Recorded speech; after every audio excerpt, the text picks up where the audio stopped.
Now let me point out some spiritual aspects of raw versus cooked. I just want to point out a few things here, just in case you ever run into any more detail about this information. You can say, hey, I remember that crazy guy Michael Paul said something about this. So let's just see how some of these things correlate with diet. First, I want to point out that there were some ancient philosophies that used a set of classical elements to explain patterns in nature. To keep this simple, this was the concept of 5 elements. Most cultures used earth, water, fire, air, ether. Earth, water, fire, air were used to describe the material things.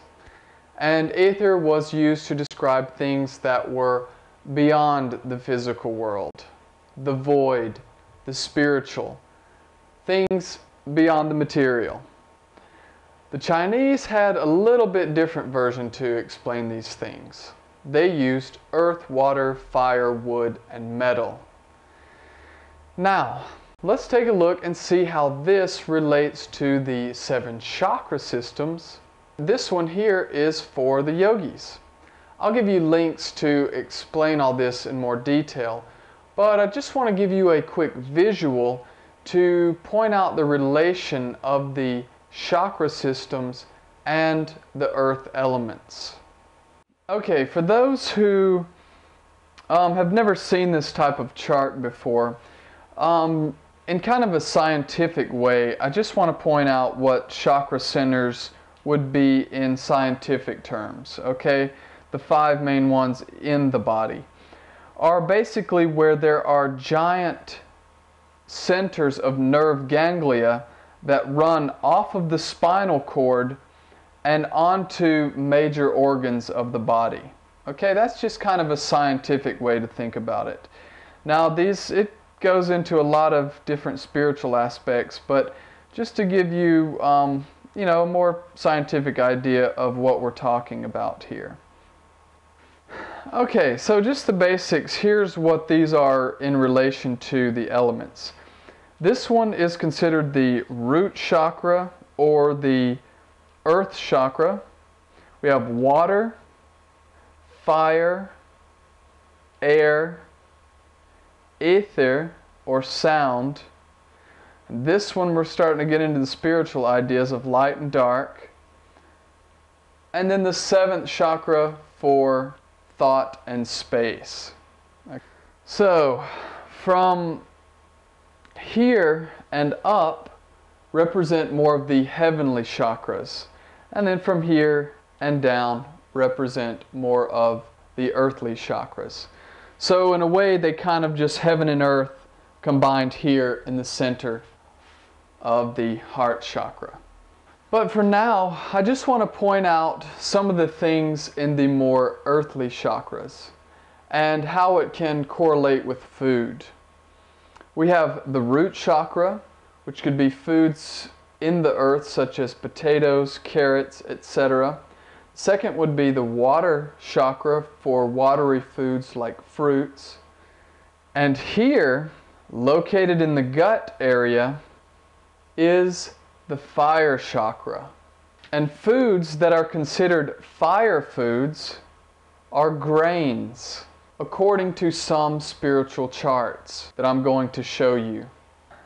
The color normally represented for this chakra here is a yellowish gold.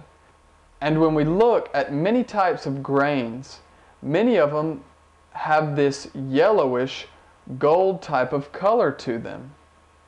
Kamut, millet, corn, etc.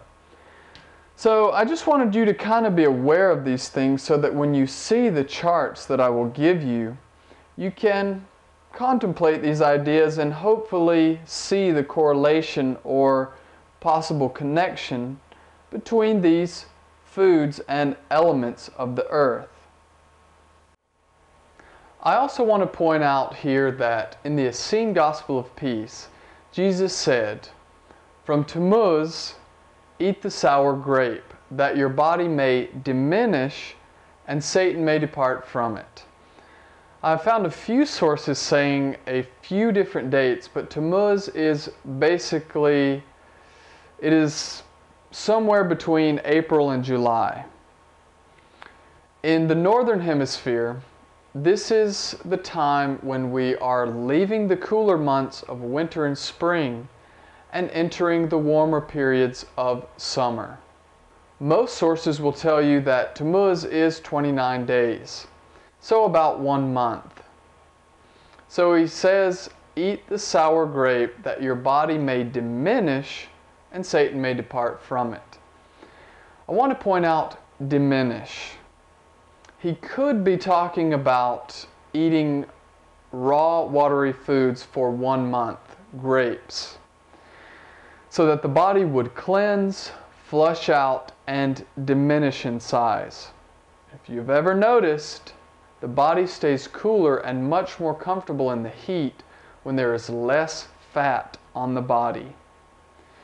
And I will discuss this more in detail in another section, but I want to point out here that maybe he was saying to go all raw for 1 month out of the year, just to help clean out the body from excess winter fat and prepare it for the warmer summer temperatures.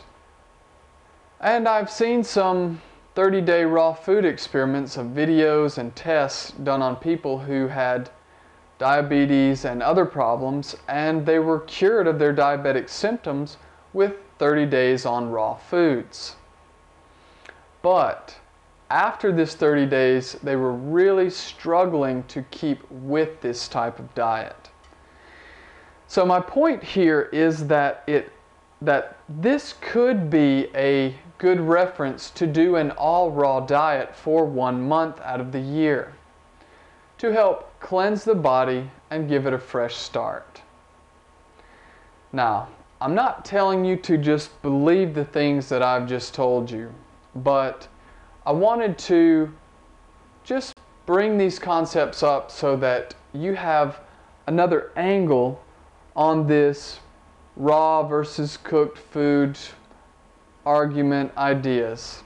It's just something to keep in mind when you look at the food charts that I will give you here.